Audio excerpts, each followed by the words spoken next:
Hello, operators. We are live now. This is Midnight Operator episode 2. Thank you so much for joining in last time. This time we have a special guest on stream. We have Jonas here, who's our main OPC developer. Welcome, guys. Jonas. Thank you very much. Nice to be here. And we're taking a huge risk for you guys, but we're both healthy. Yeah, there we go. Blue steel, right? I'm on the side here, and Jonas will have the main spot for this stream actually, because we have something really interesting to show you guys and talk about. So it's excuse me, it's midnight in Japan again. We're doing the same time as last week. We will do other times as well, but for this episode 2, it's Midnight Operator in Japan. Okay, I think we're ready to start this. So last time we took some questions from the live chat, and we had some questions from the community as well on other channels. We often get asked if there's upcoming stuff for the OPC. So we thought we'd do a special for you guys today. And business as usual. It's business as usual here, meaning nothing is as usual basically, because everybody's still working from home. Everybody has to be flexible in these times, and I hope you guys are taking care of yourself. I'm inside the virus, with the virus, lace and bleep. That's I'm sorry to hear. Indonesia, in the house. Bol, thank you for joining last time, and thank you for joining this time.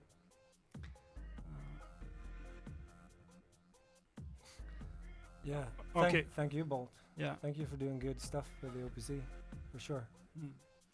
So, like I said, this time we have something really interesting to show or share with you.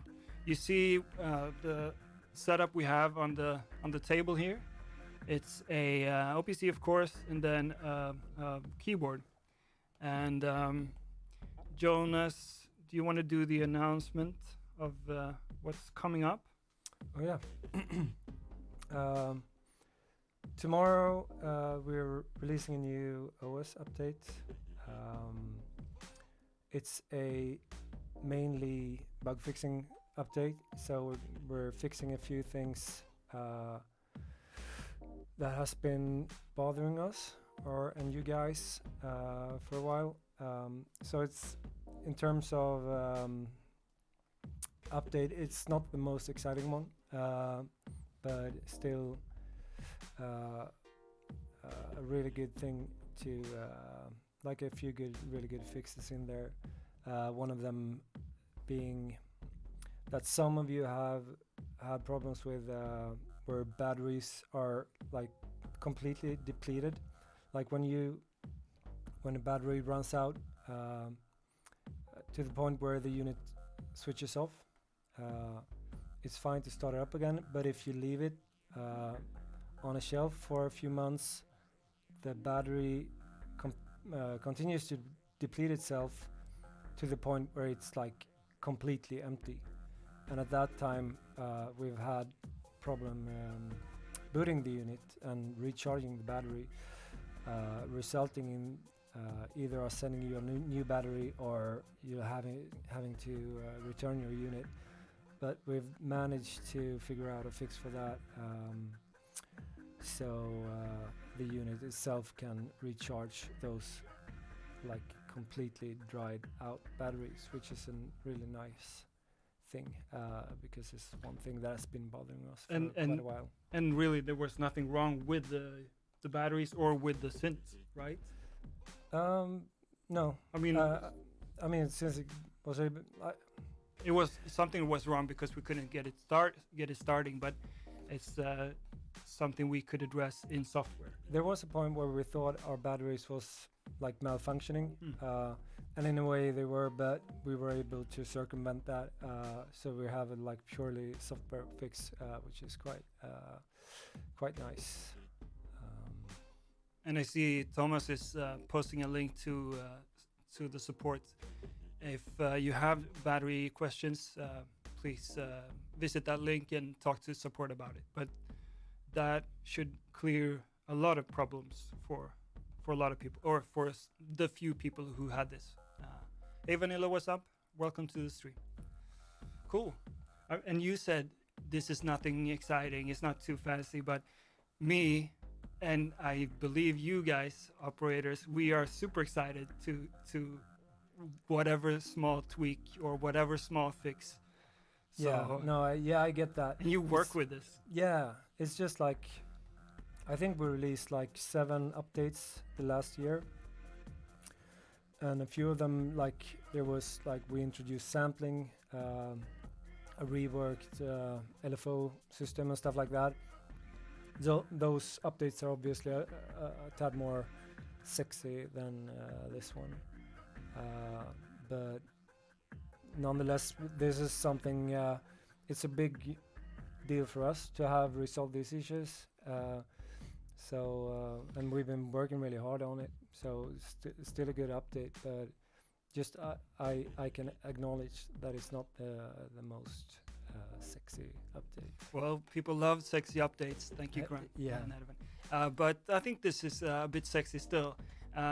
So you talked about the batteries. Mm-hmm. Is there anything else specifically you want to mention with the update? Like, I know something that was interesting to me was the higher micro timing resolution. Yeah. So that one I think can be a really nice thing for a lot of users, and that is when you basically we've increased the resolution of the micro timing. And just to let me explain what that means from the start. So you see every step, the 16 steps. Each of those steps have a resolution, and correct me if I'm wrong, of 24 ticks. So is your unit ready to be played? Just if you just press a trigger. Yeah, sure. There we go. You have the lit steps here. I'll enter something here as well. So you have this, and this is on the step, but you can offset the timing of the step by holding a lit trigger and then going. Jonas getting cozy with me. Oh, sorry. So you hold the step and you use plus and minus, and you can see maybe that when I hold it, the next step has some purple indication. So you can shift each note in 24 different ticks, we call it. And this has been the case for when the playback resolution is 1 bar per 1 bar basically. Hope you followed, but I think you know that. But then, so what's the update with this? Yes, basically when these like 24 micro steps should be plenty when a track is set to the normal length. You should be able to like express your timing the way you want to. But when you make the track longer using the step length feature, this resolution goes down. So for instance, when you have the track at 8 times the length. Can you show us how you do that? Yeah. So you hold track and shift? Yeah, so like let's switch to. Let's see if you can. Should I move out of the No, picture? that's right. Just making sure that people can see it. And we'll get a closer angle, but this is what we have so far. So work with us. And while you're doing it, people are loving this already. This is exactly what I need. Big one for me. Yeah. Very happy about the micro timing. So thank you guys. I mean, I'm equally excited. So there's a hi-hat on the 16th note and a kick on the 4th, each 4th. and if I make the kick track longer, you'll see it running much slower, and basically a kick each bar. And in this mode, if I were to live record something on top of this, the resolution would be much lower compared to when I'm at the normal length or normal speed. So now with this new resolution, which is 8 times higher, Oh wow! I'm 8 times higher, guys. I'm able to record much more intricate timing onto a track. So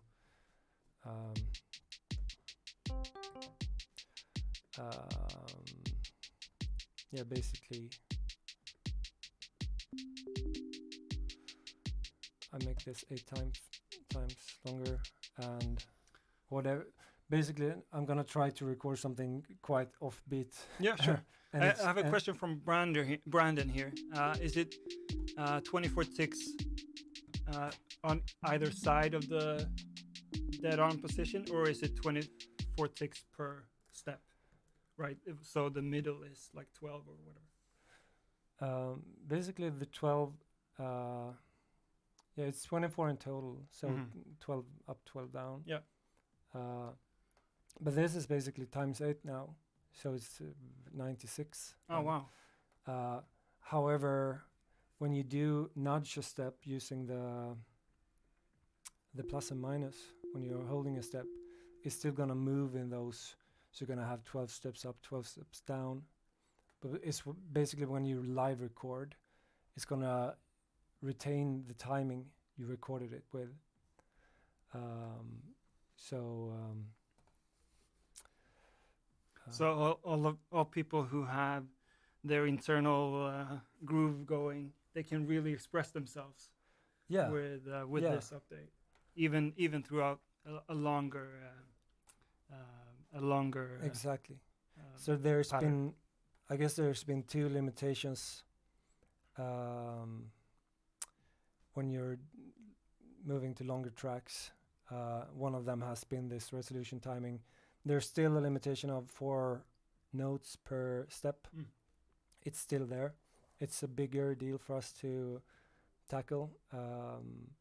I can see adding this feature, how people are gonna ask for that even more. Like, the never-ending story, right? You want to be careful what you give, because you give a finger and people want the hand, and you give a hand, they want the arm from you. Yeah, no, but I get it though, because I'm a user too. Like, everything you guys want, probably I've been wanting it too. That one in particular though, going past the number of the number of notes per step, it like ties deeply into the basic setup of how we're building our data and the signal flow and stuff. So it's a bigger deal. That might be something that we tackle in the future. Though. Cool. People, thank you for the clarification. And there was one other question. So when updating this, will that change the feel of existing patterns? No, everything's just exactly the same. It's just for the new stuff you do, you'll have that extra resolution. Cool. Nice. That's a big one, right? Yeah, I mean, it opens up a door for more complex patterns, for sure. So we covered the battery fix, we covered the higher resolution. What's your other favorite? The only other like real feature in here is a new feature for the effect tracks, and it's basically the way it used to be is that each of the different effect plugs were either insert or send effect. And let me see if I get this right. Insert is where it whatever you send to the effect is subtracted from whatever you're sending to the master, basically. Whereas on this send effect, it's added. And this is and that setting was done in the configurator, not the no, that's just like fixed. You Okay. can't touch it, or you weren't able to touch it. Mm-hmm. So, for instance, like distortion effects, Right. it distorts the signal completely. It sends that out. Where, but a reverb is a send effect. It adds a room Yeah. Adds the to effect. the sound. Yeah. So right now we had a knob to spare on the effect tracks. So let me see if I can do an example of it.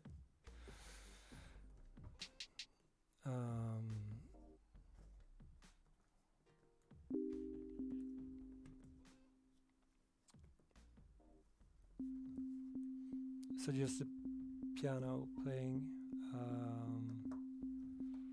sending it to the effect 1, which is a delay right now, switching to the bit crusher, which is a send effect.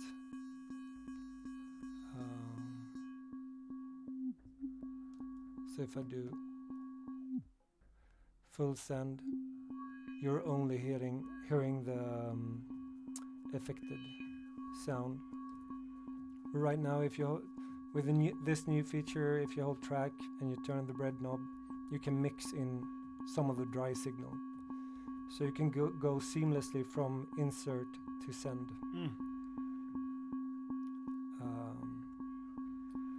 And I mean, this isn't like, it might be useful, it might not. We're actually adding this as a preparation for an upcoming feature that I can't talk about yet, but it's something like that is exciting. You see his face. You see his face, and I'm just okay. Yeah, sure. Because I know that, or I expect that we will continue to upgrade this or update this, and that goes to show and proves that we will. We're working day and night, not almost with doing this kind of updates, and like I get excited for whatever small fix, but you see the face of Jonas when he talks about upcoming stuff.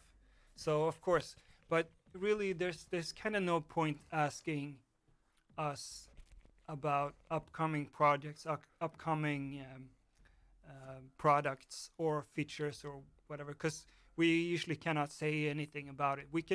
We appreciate all the input, of course, but we can never really talk about too much what's gonna happen.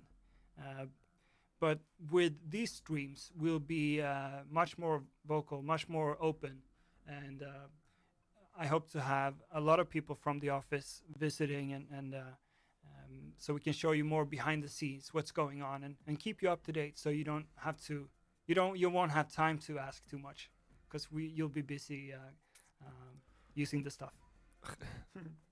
Yeah, I mean, it's in the perfect world, I'd love to talk about everything we're doing. So like, why don't we?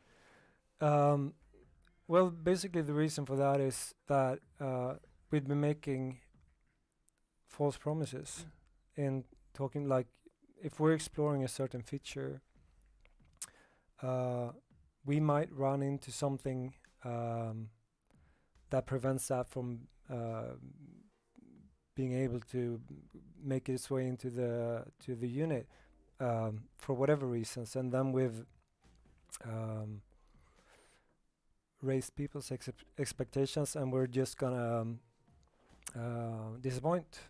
So we'd rather keep a lid on it until we know for sure that it's gonna be in an upgrade. Exactly. I mean, I'm looking here for the one of my favorite sneakers. Let's see if I can find it. There we go. And let's see if we can get that out.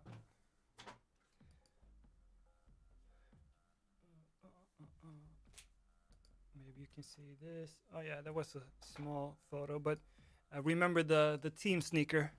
How many of you have it? I sure have.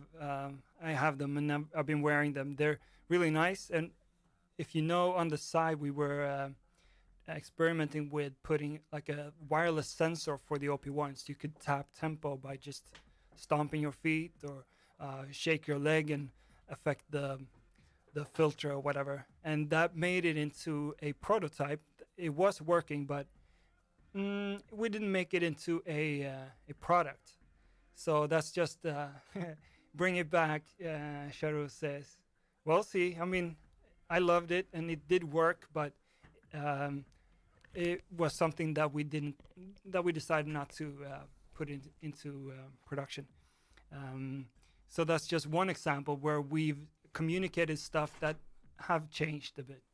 Somebody want to come in the stream, but and they're allowed to, I guess. So okay, back to you, Jonas.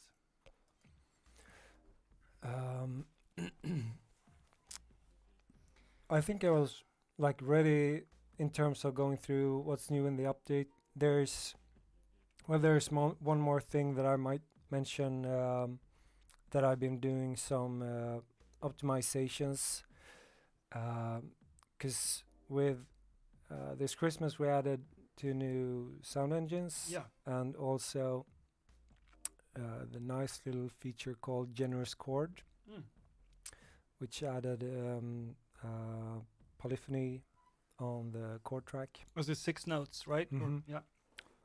So before we had, was it 4 notes on the chord track? Yeah. And now this Christmas we added 6 notes. So for people wanting to have lush chords, we could now Yeah. offer that. And the reason I made it into a setting is that it's it kind of goes beyond the budget of what the CPU can handle in terms of number of concurrent voices. I mean, you can play 8 tracks, like a bunch of notes on each of them, and play notes on top of that. So the polyphony in total is like 25 to 30. But this pushed it beyond, so it was like use it at your own risk kind of feature. Right. but Because of voice stealing, or what could happen? Yeah, that's what happens. Like it starts stealing what it considers is the least prioritized note, usually the oldest note. And also with the new engines, they're a bit more heavy on the CPU. So I noticed that people started getting problems with this voice stealing. Again, we used to have it in at the when we shipped, and then we did some like heavy optimization. The problem more or less went away, and now it's kind of back. So I've done some optimizations to get rid of that problem. I'm not sure it's perfect yet, but it's better. So it's less likely to happen. So that's a nice thing as well. I had something else to say about that. I can take a question meanwhile. We have a question from Tiago. If I reset my OPC to factory, do I have to update all the firmwares to the day of today? No. No, exactly. So you can just download the latest one and you'll get everything included. Yeah, I mean, if you've updated to one point, I can't remember which one was the last one, but whatever version, and you do a factory reset, you're still on that version. So you're not like back to the way it was when you bought it. It's just the content that gets wiped. Content and settings. Right. You had something else you wanted to mention? Did it slip your mind, or? Yeah, Yep, it slipped. okay, cool. It's gone. So it's never coming back. No, the suspense is. So that was basically DSP optimization, Mm-hmm. right? Excuse me. Anything else from the list? I mean, I already saw that we dropped and I guess we mentioned that this will be an update for tomorrow, right? Yes. So we posted that in the chat. So we'll provide you with all the links necessary. And by the time you're watching this, we'll have it out basically because of the edit of this live stream. But so is there anything else of the fixes? This is a bug fix release mostly, but Mm-hmm. there are other stuff as well. But before we go to the other stuff, is there anything else you think I about? think that's it about the that I want to mention about the update. There's a few bug fixes in there as well, but they're minor. They'll be in the release notes. I don't think we need to talk about them here. Cool. So, do you guys have any questions so far? We can. Yeah, I'm having a hard time keeping up with the chat. Yeah, no, it's we get some support here, and I think our support team is on the case as well. But Cool. I have my glasses, so I think I can read. But help us out if you have any questions. Just ask us. So we have an Arturia keyboard here as well, connected to the OPC. Oh, there we go. Yeah. Yeah, I think most people have realized by now that connecting keyboards to or like MIDI peripherals to your unit is fully possible, and something that really, I mean, obviously, it's tiny, so And you might that's a benefit, but it's also Yeah. not a grand piano. Yeah, I mean, I've developed this for 3 years, so I've I've developed a way of playing the OPC that I think few others have. uh, I mean, I realize that it's hard to play, and obviously there's no velocity and stuff. So And it was really never our intention to make it like a keyboard. It's a sequencer with keys. Of course, you can play Yeah. it. And like Jonas, if you practice, you can get really great at it. yeah, it's weird though. I've like developed this weird ways of playing where like you use your both hands in ways that you're not supposed to in terms of like how you usually play a piano. But When you mention this, something comes to mind.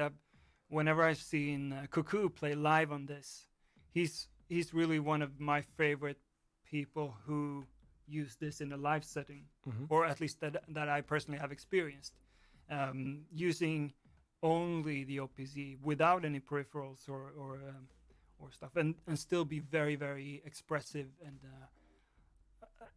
I don't even know how he does it. So we'll have him on, and he'll explain eventually. But I mean, yeah. yeah, it's possible. I guess that it's like with any limitation, you find a way to work with it instead of against it, and maybe you develop a new way of playing stuff.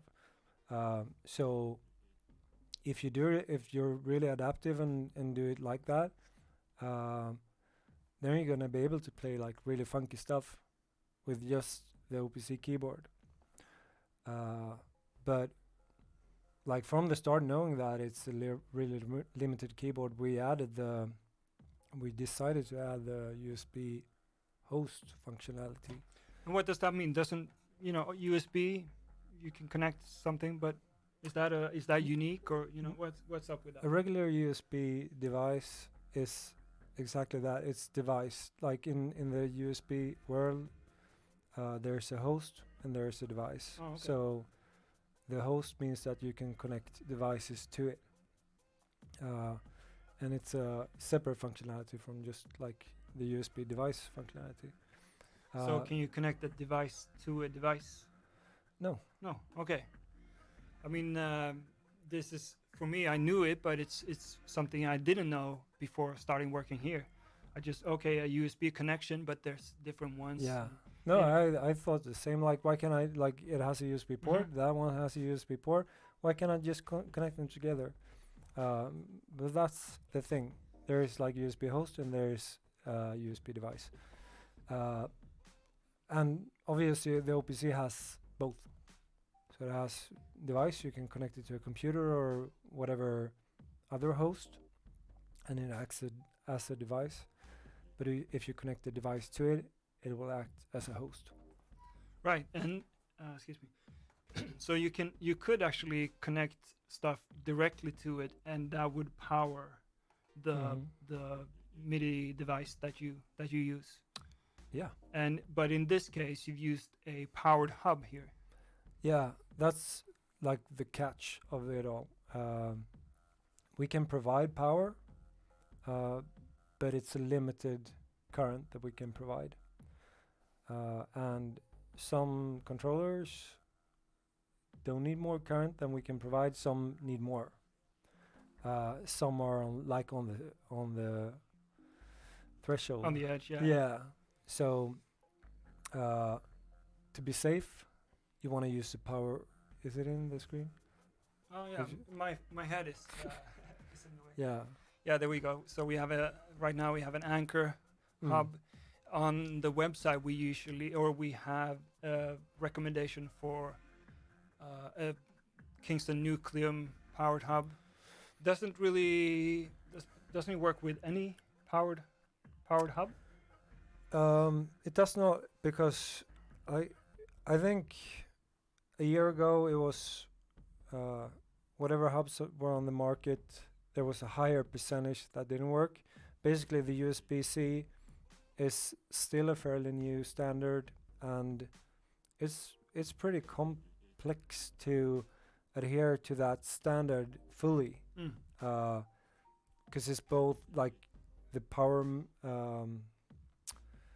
power delivery management. Like, there has to be a negotiation between the devices connected to each other about who's going to give power to who, and we found that a lot of hubs didn't correctly implement the power delivery protocol.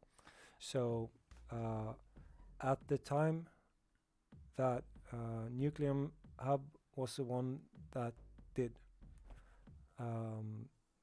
Now, like this one, it's totally fine, the anchor one. And there's a bunch of other ones that also work fine. Cool. So if you have a powered hub already, you can try it, of course. But if it doesn't work, it may be something that it would be expected with your particular unit. So those are the recommended ones. Yeah, I mean, I'd go online on a forum of your choice and see which ones other people are using and happy with, and pick one of those.